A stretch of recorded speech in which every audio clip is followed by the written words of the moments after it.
Torres na mga igsoon, mga gabi kaninyong tanan, mga gabi sa mga kapamilya, mga ka-viewers, mga followers, mga ka-idol. So, sa buhat ka sa Pinaday Chris 12, nga tong sigutan dirita sa buhat 4:12. Nga matud pa ang dili mo tuo o mudawat diha kang Paulino ung koy agapay sa mura. Matawag bag pinili sa Dios, matawag bag anak sa Dios, matawag ba siya katauhan sa Dios, o maluwas ba siya? Sa dili gid matawag.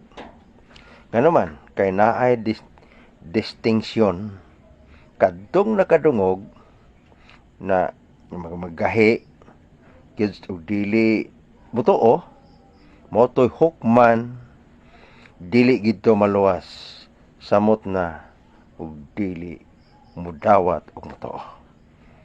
Kaya naman, kay naatay distinction.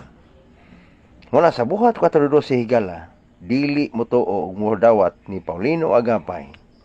Maluwas ba? Matawag bag pinili katawhan sa Dios? Matawag bag anak sa Dios? Ang tubag, naay distinction.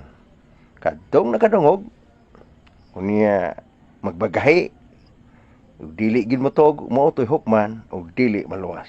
Daghang salamat.